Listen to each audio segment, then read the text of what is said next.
Hi friends, വിക്രമിൻ്റെ മേധയുടെയും പുതിയൊരു upcoming episode റിവ്യൂയിലേക്ക് എല്ലാവർക്കും സ്വാഗതം. അങ്ങനെ ആദ്യം തന്നെ കാണിക്കുന്നത് മാഷും കമലാമ്മയും കൂടി ഇങ്ങനെ നിൽക്കുകയാണ് കേട്ടോ. മാഷ് ആകെ സങ്കടത്തിൽ ദേഷ്യത്തിലൊക്കെയാണ്. അങ്ങനെ കമലാമ്മയെ വിളിക്കുന്നുണ്ട് കേട്ടോ മാഷ്.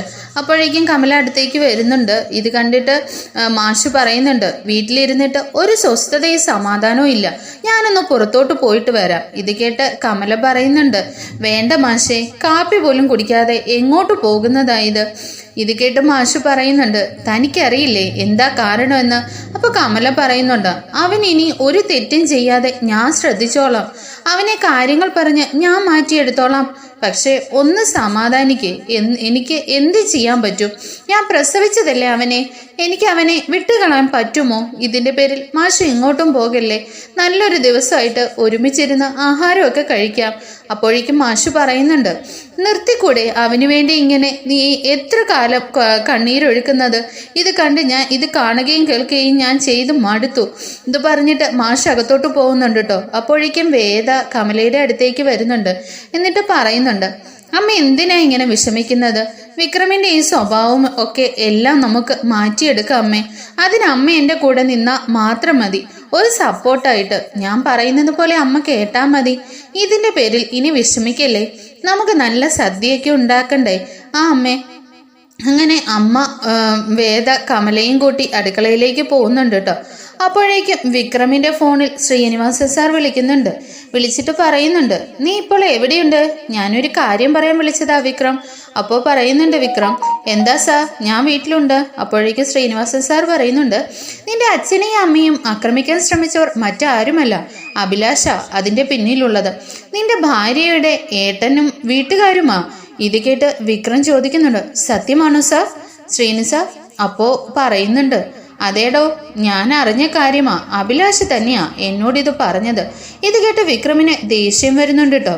ശരി സാർ എന്ന് പറഞ്ഞിട്ട് ഫോൺ വെക്കുന്നുണ്ട്. ബൈക്ക് നേരെ എടുത്ത് വിക്രം അഭിലാഷിന്റെ അടുത്തേക്കാണ് പോകുന്നത്. അഭിലാഷിനെ കണ്ടതും വിക്രം ചോദിക്കുന്നുണ്ട്, ഈ വിക്രമിന്റെ അച്ഛനെയും അമ്മയും തൊടാൻ നിനക്ക് അത്രയ്ക്ക് ധൈര്യമോ? നീ ആദ്യം എന്നെ ഒന്ന് തൊട്ടു നോക്ക്, നിന്നെ ഞാൻ വെറുതെ വിട്ടതാന്ന് ഞാൻ ചെയ്തത്. എന്നിട്ട് വിക്രം അഭിലാഷിന്റെ നേർക്ക് തൊഴിക്കുന്നുണ്ട് കേട്ടോ. എന്നിട്ട് വിക്രം ചോദിക്കുന്നുണ്ട്, സത്യം പറയും, ആരാ നിനക്ക് ഇതിന് കൊട്ടേഷൻ തന്നത്? അല്ലെങ്കിൽ ഇപ്പോൾ എരിഞ്ഞ് ചാമ്പലാകും, പറയടാ. അപ്പോഴേക്കും പറയുന്നുണ്ട്, പിന്നെ എന്നെ ഒന്നും ചെയ്യില്ലേ, ശ്രീകാന്ത് സാറാ കൊട്ടേഷൻ തന്നത്. അയാൾ പറഞ്ഞിട്ടാ ഞാൻ ഇങ്ങനെയൊക്കെ ചെയ്തത്. പിന്നെ SI സാറും ഇതിൻ്റെ കൂടെ ഉണ്ടായിരുന്നു സപ്പോർട്ടിന്. ഞാൻ വേറെ ഒരു തെറ്റും ചെയ്തിട്ടില്ല.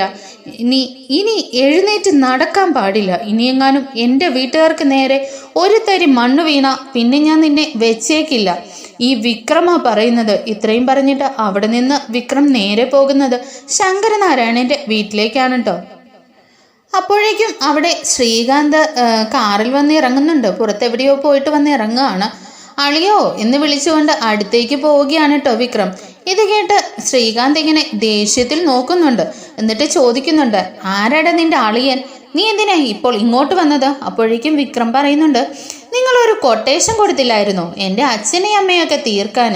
അതെന്തിനായിരുന്നു എന്ന് എനിക്ക് അതറിയാനാണ് വന്നത്. എന്നോട് കളി നടക്കില്ലെന്നറിഞ്ഞപ്പോൾ എൻ്റെ വീട്ടുകാരെ വെച്ച് കളിക്കുവാണോ നിങ്ങൾ? നിങ്ങളുടെ അനിയത്തി എൻ്റെ വീട്ടിലുണ്ടല്ലോ, എന്ത് ചെയ്യണമെന്നേ എനിക്കറിയാം. ഇത് കേട്ട് ശ്രീകാന്ത് പറയുന്നുണ്ട്, എടാ, നീ എൻ്റെ അനിയത്തിയുടെ ജീവിതം നശിപ്പിച്ചു, എൻ്റെ ബിസിനസ്സിൽ നീ കൈ കടത്താൻ വന്നു. നീ കാരണം എന്തെല്ലാം പ്രശ്നങ്ങളാണ് ഞങ്ങൾക്കുണ്ടായത്. ഇതെല്ലാം നിനക്ക് തീർത്തു തരാൻ പറ്റുമോ? അപ്പോഴേക്കും വിക്രം പറയുന്നുണ്ട്, ചെയ്തതൊന്നും തിരിച്ചെടുക്കാൻ പറ്റില്ലല്ലോ സാറ്. വിക്രം ആരാണെന്നേ നിനക്ക് ശരിക്കും അറിയില്ല. നിങ്ങളെ ഞാൻ പച്ചയ്ക്ക് കത്തിക്കും. വിക്രമാ പറയുന്നത്. നിങ്ങളെ അനിയത്തി അവിടെ സമാധാനത്തോടെ ജീവിക്കാൻ ഞാൻ സമ്മതിക്കില്ല. ഞാൻ ഇറക്കി വിട്ടാലേ അവൾ അവിടെ നിന്ന് പോകും. അത് ഓർമ്മ വേണം. നിങ്ങൾക്ക് എൻ്റെ വീട്ടുകാരെ തൊട്ട അനിയത്തിയെ ഞാൻ വെറുതെ വിടില്ല. ഓർമ്മിച്ചോ? നിങ്ങൾ ഇത് കേട്ടിട്ട് ഓർമ്മിച്ചോ നിങ്ങളെന്ന് പറഞ്ഞിട്ട് ശ്രീകാന്തിനോട് ദേഷ്യപ്പെട്ട് പറഞ്ഞിട്ട് വിക്രം അവിടെ നിന്ന് പോകുന്നുണ്ട് കേട്ടോ. അങ്ങനെ കമലയ്ക്കാണെങ്കിൽ പിന്നീടായിട്ട് കാണിക്കുന്നത്, കമല ഇങ്ങനെ വിക്രമിനെ ഓർത്തിട്ട് സങ്കടം സഹിക്കാൻ വയ്യാതെ ഇങ്ങനെ ഇരുന്ന് കരഞ്ഞുകൊണ്ടേ ഇരിക്കുക കേട്ടോ. അപ്പോഴേക്കും വേദയാണെങ്കിൽ ഇങ്ങനെ കമലയെ വന്നിരുന്ന് സമാധാനിപ്പിക്കുന്നുണ്ട്. എന്നിട്ട് ഇങ്ങനെ വേദ മനസ്സിലൊരു തീരുമാനം എടുക്കുകയാണ്, എന്തായാലും വിക്രമിനെ നേരെയാക്കി എടുക്കണം. അമ്മയുടെ സങ്കടമൊക്കെ മാറ്റി കൊടുക്കണം. അച്ഛന് വിക്രമിനോടുള്ള ദേഷ്യം മാറ്റണം. എന്നിട്ട് വേദ കമലയോട് പറയുന്നുണ്ട്, അമ്മേ ഞാനൊരു കാര്യം പറയട്ടെ. അപ്പൊ കമല ചോദിക്കുന്നുണ്ട്, എന്താ മോളെ? വേദ അപ്പൊ പറയുന്നുണ്ട്, അമ്മ ഇനി വിക്രമിന്റെ കാര്യത്തിൽ കൂടുതൽ ഇടപെടാൻ നിൽക്കണ്ട. വിക്രമിനെ മൈൻഡ് ചെയ്യണ്ട. എവിടെ പോയി എപ്പോ വന്നോ ആഹാരം കഴിച്ചോ ആഹാരം വിളമ്പി കൊടുക്കുകയോ ഒന്നും ചെയ്യല്ലേ. ചിലതൊക്കെ വിക്രം പഠിക്കാനുണ്ട്. വിക്രമിന്റെ കാര്യങ്ങൾ ഞാൻ ശ്രദ്ധിച്ചോളാം. വിക്രമിനെ നേരെയായി കാണാനുള്ള ആഗ്രഹം കൊണ്ട് പറഞ്ഞതാ അമ്മേ ഞാൻ. അമ്മ ഞാൻ പറഞ്ഞതുപോലെ ചെയ്താൽ മതി, എല്ലാം നടക്കും. അമ്മ എൻ്റെ കൂടെ സപ്പോർട്ടായിട്ട് നിന്നാൽ മാത്രം മതി. കമലയപ്പോൾ പറയുന്നുണ്ട് കേട്ടോ, ഞാൻ കൂടെ ഉണ്ട് മോളെ. മാഷിന് അവനോടുള്ള ദേഷ്യമൊന്നും മാറിക്കിട്ടാൻ ഞാൻ ഇനി എന്താ ചെയ്യേണ്ടത്? അപ്പോൾ വേദ പറയുന്നുണ്ട്, എല്ലാം ശരിയാവും അമ്മേ. അമ്മ വിഷമിക്കാതെ. വിക്രം ഇപ്പോൾ വരുമായിരിക്കും. അമ്മ പോയി കിടന്നോ. വിക്രമിൻ്റെ കാര്യം ഞാൻ നോക്കിക്കൊള്ളാം. വിക്രം വിളിച്ചാലും കതക് തുറക്കല്ലമ്മേ. കതകടച്ച് റൂമിൽ തന്നെ ഇരിക്കണം. കമല അപ്പോൾ പറയുന്നുണ്ട് കേട്ടോ, ശരി മോളെ. അങ്ങനെ പാതിരാത്രി ആകുമ്പോഴേക്കും വിക്രം വീട്ടിലേക്ക് കയറി വരുന്നുണ്ട് കേട്ടോ. അപ്പോഴേക്കും ഇത് കണ്ട് വേദ മൈൻഡ് ചെയ്യാതിരിക്കുകയാണ്. വിക്രം വേദയെ നോക്കിയതിന് ശേഷം അടുക്കളയിലോട്ട് കയറി പോകുന്നുണ്ട്. എന്നിട്ട് അമ്മയെ എന്ന് വിളിക്കുന്നുണ്ട് കേട്ടോ. കമല കതക് തുറക്കുന്നില്ല. അപ്പോൾ വീണ്ടും വിക്രം പറയുന്നുണ്ട്, അമ്മ എനിക്ക് വിശക്കുന്നു, ചോറ് എടുത്തുതാ, കതക് തുറക്ക്. ഇത് കേട്ടിട്ട് കമല ഒന്നും മിണ്ടാതെ അകത്തിരിക്കുക കേട്ടോ. അപ്പോഴേക്കും വേദ വരുന്നുണ്ട്. എന്നിട്ട് ചോദിക്കുന്നുണ്ട്, നിങ്ങൾ എന്തിനാ ഇങ്ങനെ കിടന്ന് അലറുന്നത്?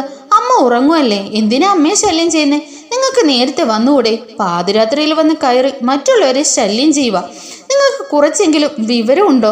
ഇത് കേട്ടിട്ട് വിക്രം ഇങ്ങനെ വേദിയെ നോക്കുന്നുണ്ട് കേട്ടോ. എന്നിട്ട് പറയുന്നുണ്ട്, നിന്നെ ആരടി ഇങ്ങോട്ട് വിളിച്ചത്? നീ നിന്റെ പണി നോക്കിപ്പോ. അപ്പോഴേക്കും വിക്രം പറയുന്നുണ്ട്, നിന്നെ ആരാ ഇവിടത്തേക്ക് വിളിച്ചത്? നീ ഇവിടുത്തെ സെക്യൂരിറ്റിയോ? ഉറങ്ങാതെ കാവലിരിക്കാൻ? ഇത് കേട്ടിട്ട് വേദ പറയുന്നുണ്ട്, ഞാൻ ആരെയും കാത്തിരുന്നതൊന്നുമല്ല. എനിക്ക് ഉറക്കം വരാഞ്ഞിട്ടാ ഞാൻ ഇവിടെ ഇരുന്നേ. നിങ്ങൾക്ക് എന്തെങ്കിലും വേണമെങ്കിൽ പറയും, ഞാൻ എടുത്തു തരാം. ഇത് കേട്ടിട്ട് വിക്രം പറയുന്നുണ്ട്, എനിക്ക് നിന്റെ ഒരു സഹായവും വേണ്ട. വിക്രം അടുക്കളയിൽ പോയി പാത്രങ്ങളൊക്കെ തുറന്ന് നോക്കുന്നുണ്ട്. എന്നിട്ട് ഒരു പാത്രം എടുത്ത് ചോറ് കോരുന്നുണ്ട് കേട്ടോ. കറികളൊന്നും കാണുന്നില്ല, ചമ്മന്തി മാത്രമേ ഉള്ളൂ. ഇത് കണ്ടിട്ട് വിക്രം ചോദിക്കുന്നുണ്ട്, ഇതെന്താ കറികളൊന്നും ഇല്ലേ? ചമ്മന്തി മാത്രമല്ലേ ഉള്ളൂ ഇത്? ഇത് കേട്ടിട്ട് വേദ പറയുന്നുണ്ട്, കടായി ചിക്കനും ചിക്കൻ ലോലിപ്പോപ്പും ഇതെല്ലാം ഉണ്ടായിരുന്നു, അതെല്ലാം ഞാൻ അങ്ങ് തിന്ന്. ഇത് കേട്ടിട്ട് വിക്രമിന് ദേഷ്യം വരുന്നുണ്ട്. കമല ഇതെല്ലാം കേട്ട് റൂമിൽ ഇരിപ്പുണ്ട് കേട്ടോ. മാഷ് നല്ല ഉറക്കമാ. വിക്രം അപ്പൊ പറയുന്നുണ്ട്, നീ എന്താ എന്നെ കളിയാക്കിയതാണോ? ചോറും ചമ്മന്തിയാണെങ്കിലേ അങ്ങനെ തന്നെ. വിക്രം ഡൈനിങ് ടേബിളിൽ പോയിരുന്ന് കഴിക്കുന്നുണ്ട് കേട്ടോ. വേദ ഇങ്ങനെ നോക്കിയിരിപ്പുണ്ട്. അപ്പോഴേക്കും വിക്രം ചോദിക്കുന്നുണ്ട്, നീ എന്ത് കാണാൻ ഇവിടെ ഇരിക്കുന്നേ? മുന്നിൽ നിന്ന് എണീറ്റ് പോകുന്നുണ്ടോ? അപ്പോഴേക്കും വേദ പറയുന്നുണ്ട്, വേണമെങ്കിൽ ഒരു ഓംലേറ്റ് ഉണ്ടാക്കി തരാം. അപ്പോൾ വിക്രം പറയുന്നുണ്ട്, നീ ഉണ്ടാക്കിയതേ എൻ്റെ പട്ടി കഴിക്കും. ഇത് കേട്ടിട്ട് വേദ പറയുന്നുണ്ട്, മൃഗങ്ങളെ ഞാൻ അപമാനിക്കാറില്ല. അപ്പോഴേക്കും വിക്രം പറയുന്നുണ്ട്, ഒന്ന് ഇറങ്ങിപ്പോടി. ഇത് കേട്ടിട്ട് വേദ പുറത്തു പോയി ഇരിപ്പുണ്ട് കേട്ടോ. ചോറ് കഴിച്ചതിന് ശേഷം റൂമിലോട്ട് പോവുകയാണ്. ഇത് കണ്ട് വേദ പറയുന്നുണ്ട്, വയറ് നിറച്ച് കഴിച്ചോ? ചോറും ചമ്മന്തിയും നല്ല ടേസ്റ്റ് ആയിരുന്നോ? അല്ല, ഇനി ചിലപ്പോൾ നാളെ ഇതുപോലും കാണില്ല. സമയത്തിന് വീട്ടിലെത്തിയില്ലെങ്കിലേ ഇങ്ങനെയൊക്കെയാ. സമയത്തിനും കാലത്തും വീട്ടിൽ വരണം, മനസ്സിലായോ? ഇത് കേട്ടിട്ട് വിക്രം പറയുന്നുണ്ടോ, ഓ പിന്നെ നീ പറയും പോലെ ഞാൻ വരാനിരിക്കുമല്ലേ, നീ ഒന്ന് പോടി, ഞാൻ ഇഷ്ടമുള്ളപ്പോൾ വരും, പോയി കിടന്നുറങ്ങടി. ഇത്രയും പറഞ്ഞ് വിക്രം അങ്ങ് പോവുകയാണ് കേട്ടോ. രാവിലെ ആയപ്പോൾ കമല വിക്രമിന്റെ റൂമിലോട്ട് പോകുന്നുണ്ട്. പോയിട്ട് പറയുന്നുണ്ട്, എടാ ആ വേദ ഇവിടെ വന്നിട്ട് എത്ര നാളായി? അവളെ പുറത്തോട്ടൊക്കെ ഒന്ന് കൊണ്ടുപോയി എന്തെങ്കിലും വാങ്ങി കൊടുത്തിട്ടുണ്ടോ നീ? ഇത് കേട്ടിട്ട് വിക്രം പറയുന്നുണ്ട്, ഞാൻ അവൾക്ക് എന്ത് വാങ്ങിക്കൊടുക്കാനാ? അവളെന്താ കൊച്ചുകുട്ടിയോ? എനിക്കൊന്നും വയ്യ, അവളെ പുറത്തോട്ടൊന്നും കൊണ്ടുപോകാനേ എനിക്കെങ്ങും വയ്യ. അമ്മ എന്താ അവളെ ഇങ്ങ് മരുമകളായി അംഗീകരിച്ചിരിക്കുന്നോ? ഇത് കേട്ടിട്ട് കമല പറയുന്നുണ്ട്, അതല്ല മോനെ, അവൾക്ക് എന്തെങ്കിലുമൊക്കെ വാങ്ങാൻ കാണില്ലേ? കാശൊക്കെ ഞാൻ കൊടുത്തോളാം, നീ അവളുടെ കൂടെ ഒന്ന് പോയാൽ മതി. അങ്ങനെ ഞാൻ അവളെ വിടുന്നേ എന്തെങ്കിലും ഡ്രസ്സോ പൊട്ടോ കരിയോ എന്തെങ്കിലുമൊക്കെ വാങ്ങിക്കട്ടെ. അവൾക്കും ആഗ്രഹം കാണില്ലേടാ. ഞാൻ പറയുന്നത് നീ കേട്ടാ മതി. അത് കേട്ട് വിക്രം പറയുന്നുണ്ട്, അമ്മ എന്താ അമ്മേ എന്നോട് ഇങ്ങനെയൊക്കെ പറഞ്ഞെന്ന്? എങ്ങനെ എനിക്ക് പറ്റില്ല എന്ന് പറയാൻ പറ്റും? ശരി, ഞാൻ കൊണ്ടുപോകാം. ഇത് കേട്ടിട്ട് കമല ചിരിക്കുന്നുണ്ട് കേട്ടോ. കമല നേരെ വേദിയുടെ അടുത്തേക്ക് പോകുന്നുണ്ട്. പോയിട്ട് പറയുന്നുണ്ട്, മോള് നല്ല ഡ്രസ്സൊക്കെ ഇട്ട് സുന്ദരി കുട്ടിയായി ഒരുങ്ങി നിൽക്ക്. വിക്രം മോളെയും കൊണ്ട് പുറത്തേക്ക് പോകും. മോൾക്ക് ഇഷ്ടമുള്ളതെല്ലാം പറഞ്ഞേക്കണം, അവൻ വാങ്ങിത്തരും. ഞാനിപ്പോൾ അവനോട് സംസാരിച്ചായിരുന്നു. അവനുമായിട്ട് കൂടുതൽ അടുക്കാൻ കിട്ടുന്ന അവസരമാണ്. ഇത് കേട്ടിട്ട് വേദ പറയുന്നുണ്ട്, സത്യാണോ അമ്മേ, വിക്രം എന്നെ പുറത്തു കൊണ്ടുപോകാൻ എന്ന് പറഞ്ഞോ? കമലയപ്പോ പറയുന്നുണ്ട്, ഞാൻ പറഞ്ഞാ പിന്നെ അവന് കേൾക്കാതിരിക്കാൻ പറ്റില്ലല്ലോ. അപ്പോഴേക്കും കമലേനെ വേദ ഇങ്ങനെ കെട്ടിപ്പിടിക്കുന്നുണ്ട് കേട്ടോ. പെട്ടെന്ന് വേദ പോയി ഒരുങ്ങി വിക്രമിന്റെ അടുത്തേക്ക് പോകുന്നുണ്ട്. വിക്രം എന്ന ഈ സമയം കട്ടിലിൽ കിടക്കുകയാണ് കേട്ടോ. ഇത് കണ്ട് വേദ വിക്രമിനെ തട്ടി വിളിക്കുന്നുണ്ട്. നിങ്ങൾ എന്താ മനുഷ്യ ഇങ്ങനെ കിടന്ന് ഉറങ്ങുന്നത്? എഴുന്നേക്ക്. വിക്രം അപ്പോ എഴുന്നേൽക്കുന്നുണ്ട്. ഇത് കേട്ട് വിക്രം ചോദിക്കുന്നുണ്ട്, എന്താടി? അപ്പോ വേദ പറയുന്നുണ്ട്, അമ്മ പറഞ്ഞായിരുന്നു എന്നോട് പെട്ടെന്ന് റെഡിയായി ഒരുങ്ങാന്. അത് കേട്ടിട്ട് വിക്രം പറയുന്നുണ്ട്, അതിന് നിന്നോട് ഇപ്പോഴേ റെഡിയാവാൻ ഞാൻ പറഞ്ഞു. ഇത് കേട്ട് വേദ പറയുന്നുണ്ട്, ഇനി എത്ര സമയമുണ്ടെന്നാ? എനിക്ക് എന്തെല്ലാം സാധനങ്ങൾ വാങ്ങണമെന്ന് അറിയോ? പെട്ടെന്ന് വാ. വിക്രം ഇത് കേട്ട് വിക്രം വേദയെ ദേഷ്യത്തോടെ നോക്കുന്നുണ്ട് കേട്ടോ. എന്നിട്ട് പറയുന്നുണ്ട്, നീ പുറത്തോട്ട് നിൽക്ക്, ഞാൻ വന്നോളാം. വിക്രം അങ്ങനെ ഒരുങ്ങി ഷർട്ടൊക്കെ ഇട്ട് വരുന്നുണ്ട്. കമല ഇതെല്ലാം കണ്ട് നോക്കി നിൽക്കുന്നുണ്ട് കേട്ടോ. വിക്രം കമലത്തെ ദേഷ്യത്തോടെ നോക്കുന്നുണ്ട്. വേദ കമലയോട് യാത്രയൊക്കെ പറഞ്ഞതിന് ശേഷം പോകുന്നുണ്ട്. വേദ വിക്രമിനോട് പറയുന്നുണ്ട്, എനിക്ക് ബീച്ചിലോട്ടൊന്ന് പോകണം, ഒന്ന് നിർത്തിക്കേ. എത്ര നാളായി ഞാൻ അങ്ങോട്ടേക്ക് ഒന്ന് പോയിട്ട്. വിക്രം ബീച്ചിലൊക്കെ കൊണ്ടുപോകുന്നുണ്ട് കേട്ടോ. വിക്രം അറിയാതെ തന്നെ വേദയുമായി അടുത്ത് പെട്ടെന്ന് തന്നെ രണ്ടുപേരും കൂടി അതിൽ കൂടി ഓടിയൊക്കെ കളിക്കുന്നുണ്ട് കേട്ടോ. പെട്ടെന്ന് തന്നെ വേദയ്ക്ക് തല ചുറ്റുന്നുണ്ട്. അപ്പോഴേക്കും വിക്രം തിരിഞ്ഞു നോക്കുമ്പോഴേക്കും വേദ തലചുറ്റി അവിടെ ഇരിക്കുകയാണ്. വീഴാനായിട്ട് പോകുന്ന സമയത്ത് വിക്രം ഓടിപ്പോയി വേദ ഇങ്ങനെ കൈക്കുമ്പിളിൽ താങ്ങി പിടിക്കുന്നുണ്ട് കേട്ടോ. എന്നിട്ട് നെഞ്ചോട് ചേർക്കുന്നുണ്ട്. അപ്പോൾ വിക്രം ഇങ്ങനെ വേദയോട് ചോദിക്കുന്നുണ്ട്, എന്താ പറ്റിയേ? കണ്ണു തുറക്ക്. അപ്പോഴേക്കും വേദ പതിയെ കണ്ണു തുറക്കുന്നുണ്ട്. ഇത് കണ്ടിട്ട് വിക്രമിന് ആശ്വാസം വരുന്നുണ്ട്. Thank you for watching.